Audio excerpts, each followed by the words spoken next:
Google Stadia, we haven't talked about it in a while, but it's coming. I think it has the potential to be disruptive in a similar way that Apple could be disruptive with TV Plus.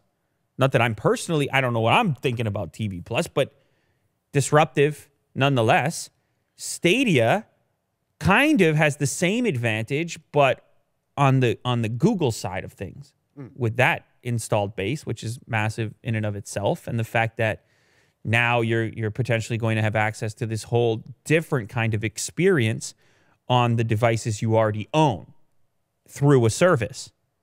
Granted, you could buy the controller, and you don't need it though. You don't need the hardware. It's an extra if you decide to go with it. Now, the biggest concern that people have about Stadia is the potential for latency and lag. Yep. And they're just wondering, what is the gaming experience really going to be like? Is it going to be something that's able to compare to a typical local gaming experience that I might be used to as a gamer? Well, there's some new terminology getting tossed around that kind of got me excited. Google wants Stadia to have negative latency. I want you to think on that one, Will, for a second. Go ahead. Yeah, let the people know negative latency. What does that even mean? Yeah, exactly. That's a time machine. Negative latency is a time. What are you going back in time? You're going backwards. Negative latency. That's exactly right. So the explanation there, by the way, Jack just said, I heard they're doing something predictive.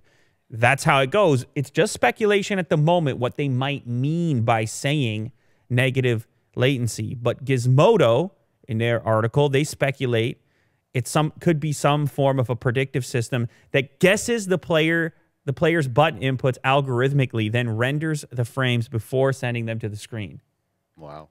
And then what? Does it have to have A, B, C, like all the various versions pre-rendered, and then feed you the one, and it can just get better at guessing more frequently? Now you have your negative latency. I don't know how that's even going to make gamers feel, knowing the algorithm is gaming better than you.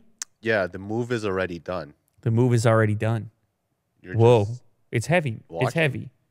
I don't know what type of conundrum we find ourselves here. You're gaming, but you're not really gaming. Why don't you just let the algorithm game and go take a nap? Yeah. It's going to do a far better job. No, of course, that's not what you want to do. That's no fun. So this is launching in November. It's coming up very soon. And it sounds to me, if you're out there, if you're the head of engineering at Stadia and you're out there using terms like negative latency, you're probably pretty happy with what you've achieved. You're probably pretty happy with your perception of the potential performance of something like Google Stadia. So I would say even this terminology getting thrown around is positive for people who were skeptical of the potential performance of Stadia.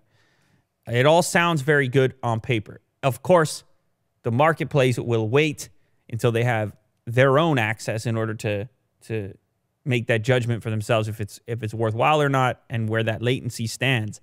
But as of right now, it sounds to me like there's some pretty smart people doing some pretty smart things. Oh, yeah. Unlike us around here. Yeah. Yeah, that ain't us.